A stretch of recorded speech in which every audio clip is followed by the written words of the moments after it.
Assalamu alaikum wa rahmatullahi wa barakatuh. Welcome to another video. Okay, so today I'm going to share with you something that happened to my son on a couple occasions actually, but this one kind of stood out, made me think about some things, and that is there's a level of trauma, PTSD, and cautiousness in the Muslim world. I would say the Arab Muslim world specifically, due to the history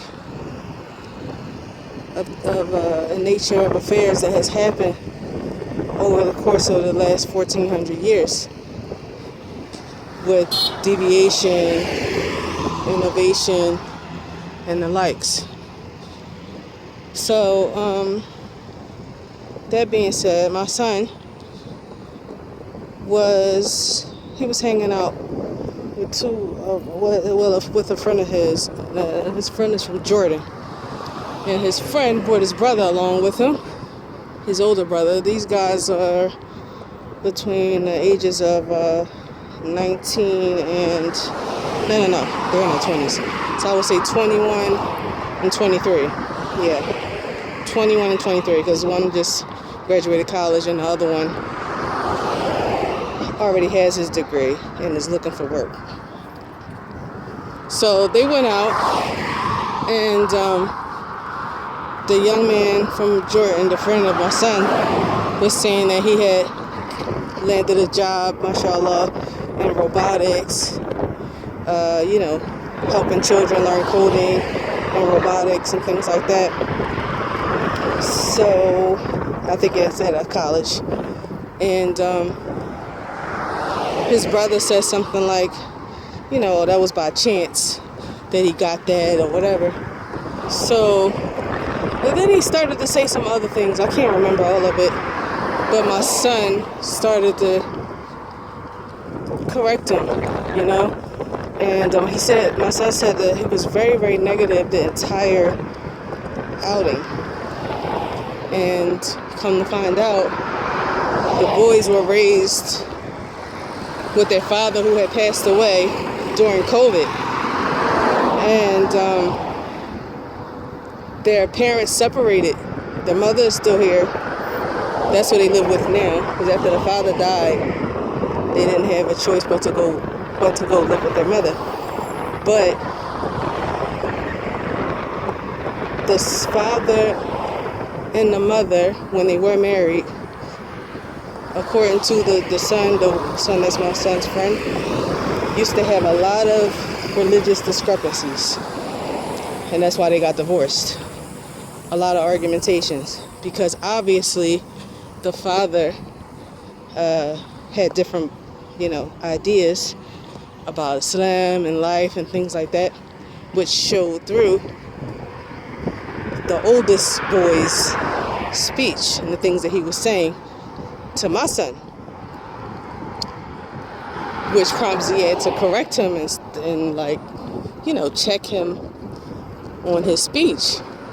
Saying things like, oh, that's what he said. So if you want to be a real Muslim, you have to be ISIS, because that's what a real Muslim is. He wasn't real big on being religious because he said being religious is extreme. Because was making dua for the government. He's making dua for the UAE government and saying how, they were on the Sunnah, or they support the Sunnah. And he was like, well, no, I wouldn't say they were Sunni, because they would be ISIS if they were Sunni, like on the Sunnah or Kitab and Sunnah, because ISIS said they're on Kitab and Sunnah. So, of course, start going into what? They're Khawarij, but of course this guy is obviously, he's ignorant, and he's been miseducated by his own father. And when you're raised in that way, you have all sorts of philosophies in your brain, because he started to say things like, rules are meant to be broken, and, it's okay to not you can't really obtain being religious like that, because then you would be ISIS. So that's why the UAE government is not on Sunnah, because they would be ISIS. That's the only way you could be on Kitab and Sunnah. So obviously he's misinformed and ill-educated. May Allah guide him to the truth and rectify his affairs. So Ziad is giving him dawah and giving him information and quoting Usul Thalatha, points from Usul Thalatha and different principles. But to him, he's like, oh yeah, I heard all of that before. But the reason why he can't make heads or tails of any of it is due to the bickering and confusion, that he's heard just over the years with the Muslims. You got my father, who I'm raised with, saying this. Of course, he feeds me, he takes care of me, so his statements are going. So if the father is the one who's taking care of you and teaching you at the same time, his opinion is going to be taken first before anyone else, So anyway,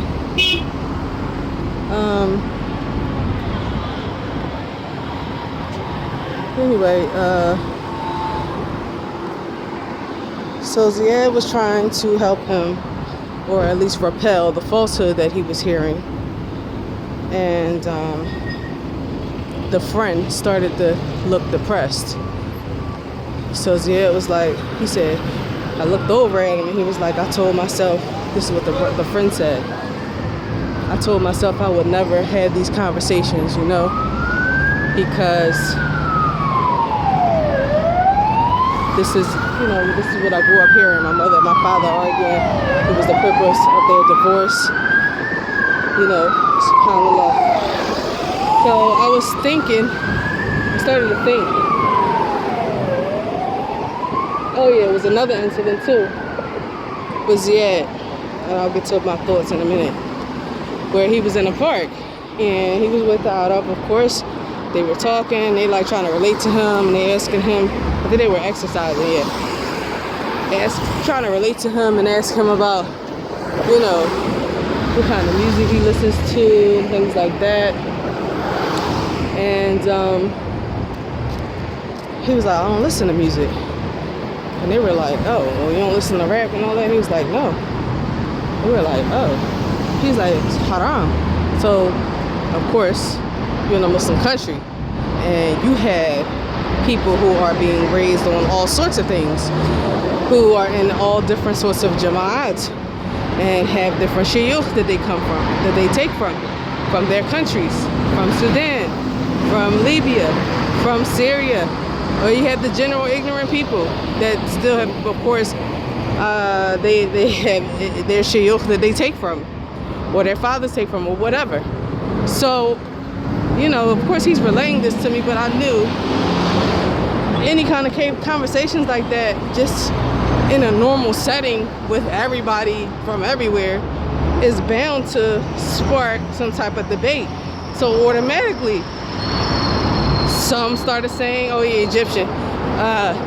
No, it's not haram. No, it depends on what's being said, blah, blah, blah, blah, to the end of that. And then mind you, these are young people. So some of them know they shouldn't be, and they've been told that they shouldn't listen to it. Or you have those who say, well, it depends on the words that's being said, blah, blah, blah, to the end of that. Or it's just a haram or whatever, I don't know. So he started again, giving them dawah and telling them about, the voice of shaitan and how it's haram, and, telling them, I think they were saying some other stuff. So he started telling them, quoting Usul Thalatha, of course, principles, and he was telling them, knowledge comes before speech and actions. And they stopped, and they was like, oh, subhanAllah, okay, so you know some things.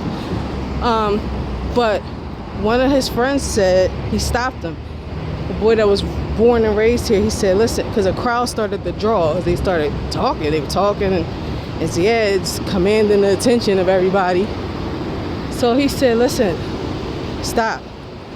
Don't talk about this.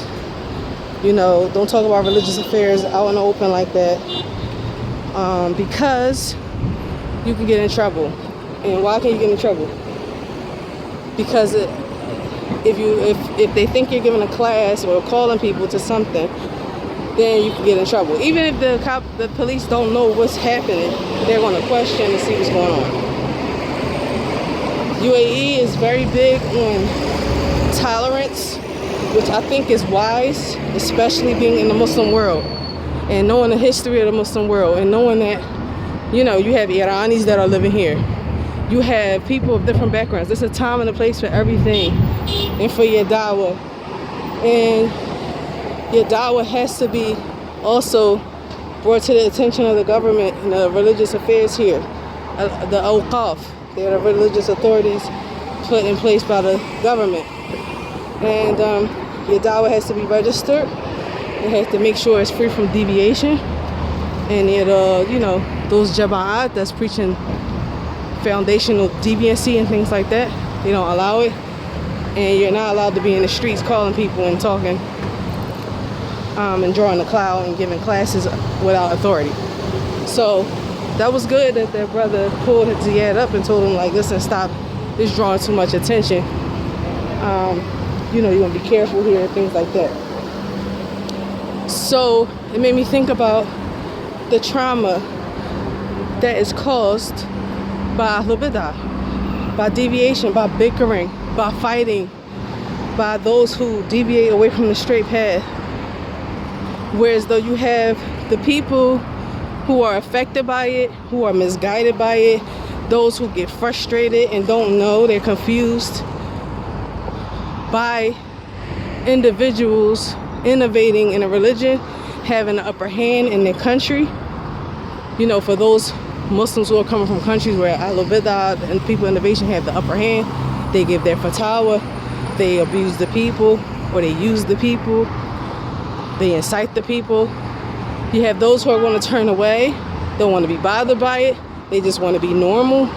You know, I just want to have my belief and move forward and live. But of course, people who have deviancy in them and sicknesses, they don't want it that way. Even in Egypt, you know, them grabbing people who have beards and things like that, suspecting you're from the Ikhwani Muslimin. That's why they're doing it. They don't know. That's the importance of the Muslim government having, you know, advisories who are on the Sunnah to help them and things like that in the affairs of religion. And if the people in innovation have the upper hand, then that's just a catastrophe. But yeah, you know, deviation is something that has ravaged the Muslim lands, and the reason why some laws are in place and they're functioning the way that they function is due to experience and them knowing that there's danger in beliefs other than the beliefs of Sunnah. And that's just reality in the Khaliji countries anyway. And even those other countries, you have countries like Morocco. They're also afraid of people who wear beards and things like that due to Khawarij, you know, who rebelled against the country and things like that of the past. So they're suffering from a level of PTSD in religion. No doubt about it. No doubt about it. So that's just something that was on my mind. I wanted to bring up and give a little insight, you know, into it. But thanks for tuning in, and